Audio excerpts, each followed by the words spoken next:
तो सबसे पहले मैं इनका नाम पूछता हूँ और किस तरीके से इन्होंने पूरी क्लियरिफिकेशन दी वो आगे के मसले में हम आपको बताएंगे।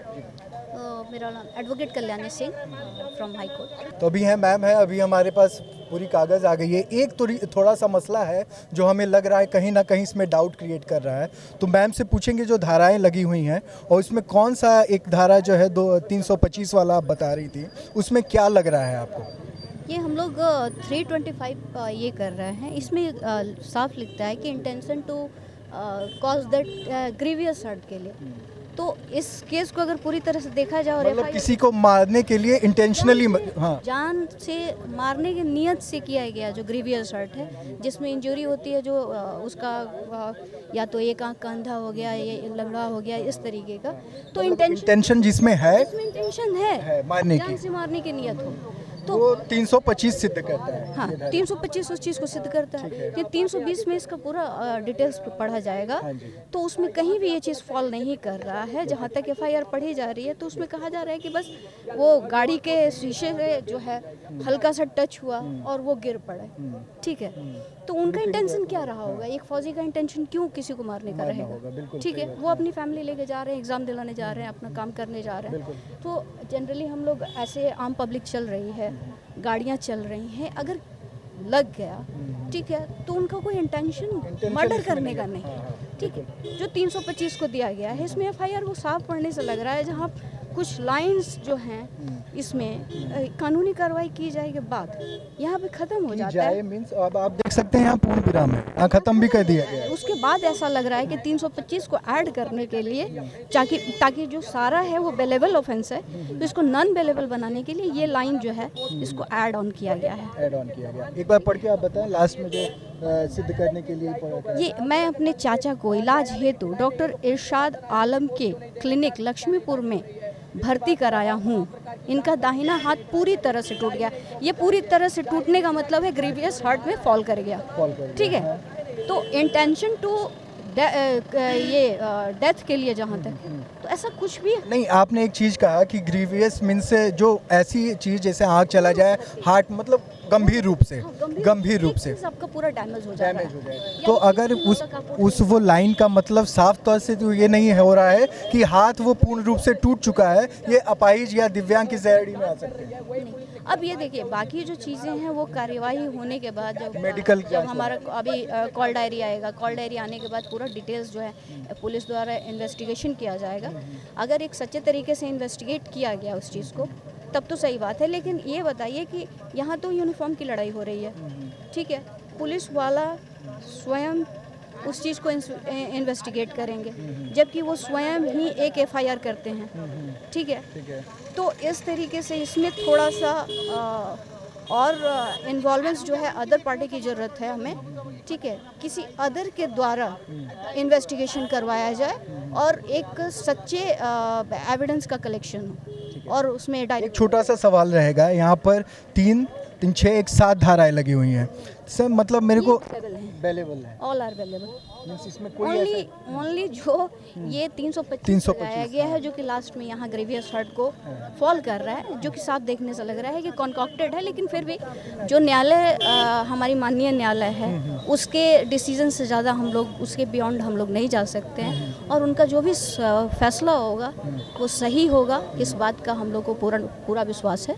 एक जहन और ख्याल में आ रहा है कि इस तरीके की जो इन पे धाराएं लगी हुई हैं, इस तरीके के केसेस आपने पहले भी देखे होंगे, सेम धाराओं पे सेम डे में बेल हुआ है, आप जानती भी हैं।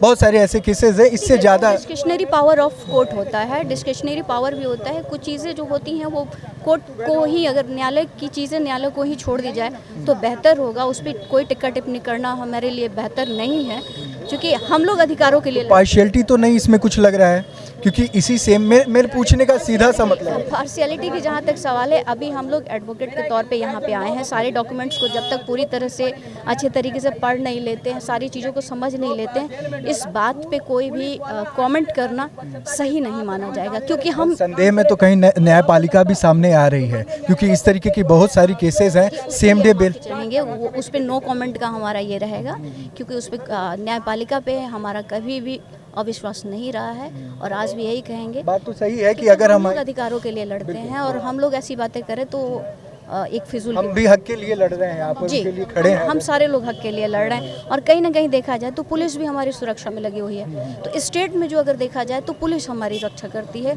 और देश में देखा जाए तो आर्मी हमारी रक्षा करती है। तो दोनों ही यूनिफॉर्म सर्विस को निभा रहे हैं, और जब यूनिफॉर्म सर्विस को निभा रहे हैं तो इस बीच में दोनों के बीच जो एक सामंजस्य है वो नहीं बन रहा है। सामंजस्य बहुत ज़रूरी है। वो सामंजस्य अगर जिस दिन बन जाता है हमारे बीच कोई भी यूनिफॉर्मल लड़ाई नहीं होगी। और यहाँ पे अभी शायद ऐसा हो सकता है कि इस चीज़ को लिया जा रहा है। न्यायपालिका को सबूत चाहिए, सबूत उनके पास है। अभी कॉल डायरी आने के बाद बाकी चीज़ें क्लियर। एक क्वेश्चन और, सीसीटीवी का मसला भी कुछ सामने आ रहा है कि उन्होंने कहा है कि कुछ सीसीटीवी के ऐसे फुटेज हैं जो इन पे वो आरोप सिद्ध कर रहे हैं।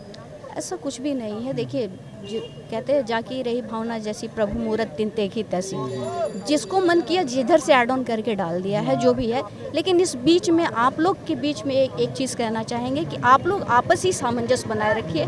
चाहे वो जो इनके द्वारा केस किया गया है वो भाई साहब, वो नसीम अख्तर जी हों, या फिर हमारे एक यूनिफॉर्म दूसरे यूनिफॉर्म को जो ब्लेमिंग कर रहा है, ये नहीं होना चाहिए। आपसी इस मतभेद को ख़त्म कीजिए आप लोग, और इसको जितना जल्दी हो सके इसको सॉर्ट आउट कराया जाए। और इस बीच में हमारे पब्लिक का योगदान बहुत रहेगा, इसमें मीडिया का योगदान बहुत रहेगा। तरह तरह की बातें आएंगी, तरह तरह के र्यूमर्स उड़ेंगे, तरह तरह की बयानबाजियाँ होंगी। हो सकता है इस पर भी कुछ कम्युनिटी बेसिस भी बातें की जाएंगी। तो कम्युनिटी को भी लेके नहीं चलना है, ठीक है। यूनिफॉर्म को लेके भी नहीं चलना है। हमें कहाँ चलना है, सिर्फ न्याय को देखना है, ठीक है। और जो न्याय जो है वो न्यायालय से भी मिलता है, और हमारे जितने भी मीडिया कर्मी हैं उनके द्वारा भी मिलता है, और कुछ भाग हम लोग को भी जाता है उसमें दिलाने के लिए। तो हम लोग डॉक्यूमेंट्री जो भी सही लगेगा उस चीज़ को प्रोड्यूस करेंगे। आखिरी सवाल ये रहेगा कि बेल मिल जाएगी, क्या उम्मीद है? जी, ऐसा कोई केस है नहीं। आपको इसको देखने के बाद क्या लग रहा है कि उम्मीद है बेल मिल जानी? डेफिनेटली उम्मीद है, पूरी तरह से उम्मीद है। हमें अपने न्यायिक ये भी विश्वास है, न्यायालय भी विश्वास है, वो जो भी होगा न्याय सही होगा। यहाँ जो होता है कि आर्मी एक्ट में कहा जाता है, आर्मी एक्ट 1950, आर्मी एक्ट 1950 में ये साफ साफ कहा गया है कि एक यूनिफॉर्म या अनयूनिफॉर्म आर्मी मैन जो भी है उसका केस जो भी होता है वो सिविल के द्वारा नहीं देखा जा सकता है, ठीक है। उसको मैंने लिखा भी है कहीं, ठीक है। उसको जो है, जो आप अभी गिरफ्तारी हुई या जो भी हुआ, इसके बाद आप कमांडिंग ऑफिसर को वहाँ पे इन्फॉर्म करेंगे, नज़दीक के कमांडिंग ऑफिसर को इन्फॉर्म करेंगे, और वहाँ से वो केस जो है उसको ट्रांसफ़र कर देंगे। और वहाँ पे जो इंडियन आर्मी की कोर्ट मार्शल कोर्ट है, इंडियन आर्मी की ये है आर्मी कोर्ट मार्शल, वो अपने तहत अपने अंडर में लेके उस केस को चलाएगी, और वहाँ पे जो भी सही उसको न्याय लगेगा उसको करेगी। अच्छा, सेंट्रल जेल में भेजने वाला जो फैसला था वो कहाँ तक आपको लग रहा है सही है? एक आर्मी अफसर जेल की तो हम नहीं बताते हैं, हम बता रहे हैं कि स्टेट गवर्नमेंट और ये जो इंडियन पुलिस का ये है, उसको इंडियन पुलिस को स्टेट गवर्नमेंट लेती है, और जो आर्मी की ये है उसको सेंट्रल गवर्नमेंट के द्वारा देखा जाता है। तो इसका मेन सारा चीज़ इंडियन आर्मी एक्ट के तहत देखा जाता है। बस हमारा क्या है कि अगर सिविल प्लेस पे ऐसा ऑकरेंस हुआ है तो उसको सिर्फ आप पकड़ने के अधिकारी हैं, न कि उसको मारने के अधिकारी हैं, ठीक है।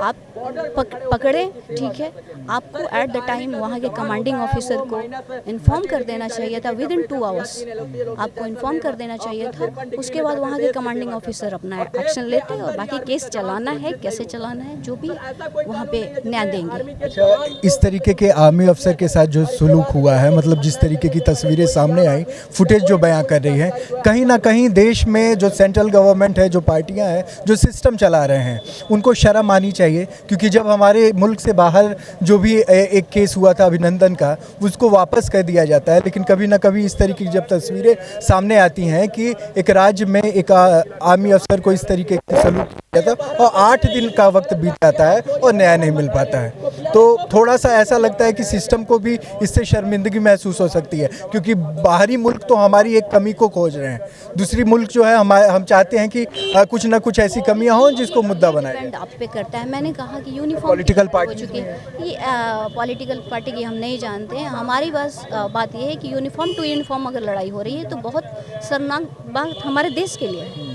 कि यूनिफॉर्म से यूनिफॉर्म की लड़ाई हो रही है। जब आपस की कम्युनिटी जब ये हाल करेगी तो बाहर की बहुत दशा, शर्मसार कर देने तो वाली है। ये आप लोग स्वयं में है, पॉलिटिकल बेस्ड या जो भी है उसका बात नहीं है। इसमें आप स्वयं सोचिए कि एक फौजी जो है एक सिपाही के प्रति आदर, कल की डेट में यहाँ के सिस्टम के ब्लेम किया जाए, नीतीश कुमार को ब्लेम किया जाए, और सेंट्रल में मोदी साहब बैठे हैं उनकी blame- सामंजस्य, मैंने अभी कहा था कि ये आपसी सामंजस्य आपका होना चाहिए। इसमें पॉलिटिकल पार्टी या कोई भी कुछ नहीं कर सकता, ये आपका खुद का व्यू होना चाहिए। आर्मी को इज्जत हम लोग देते हैं, ठीक है, यहाँ की पुलिस को भी उतनी ही इज्जत मिलनी चाहिए, ठीक है। लेकिन क्या कहते हैं कि 100 में 2 ऐसे लोग निकल जाते हैं जो कि उस चीज़ को शर्मसार करते हैं। इसकी वजह से पूरी कम्युनिटी को आप गाली नहीं दे सकते ना।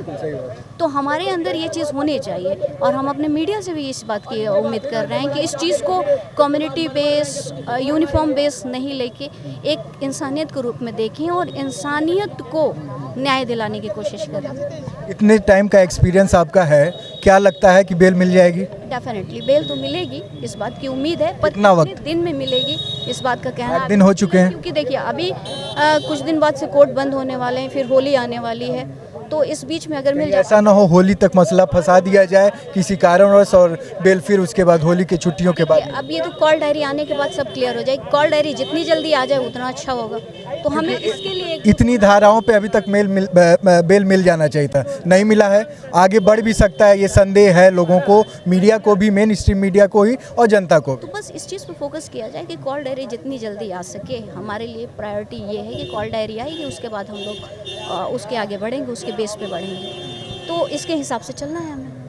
तो हमने ये तस्वीर दिखाई और बात किया जो चीज़ें मुद्दे हमें लग रही थी, जो धाराएं 305 की लगी हुई हैं, इंटेंशन रूप से अगर कोई उस पर ये धारा लगाई जाती है कि मतलब बहुत ज़्यादा गंभीर रूप से घायल है वो व्यक्ति, तो उस पर 305 की धारा लगती है। लेकिन इसमें एक सेक्शन, एक लाइन ऐसी बनाई जाती है जिस पे लिख दिया जाता है कि वो चाचा जी का हाथ पूर्ण रूप से टूट चुका है, मतलब गंभीर रूप का एक मसला बना के 305 की धारा लगा दी जाती है। 325 की धारा लगा दी जाती है।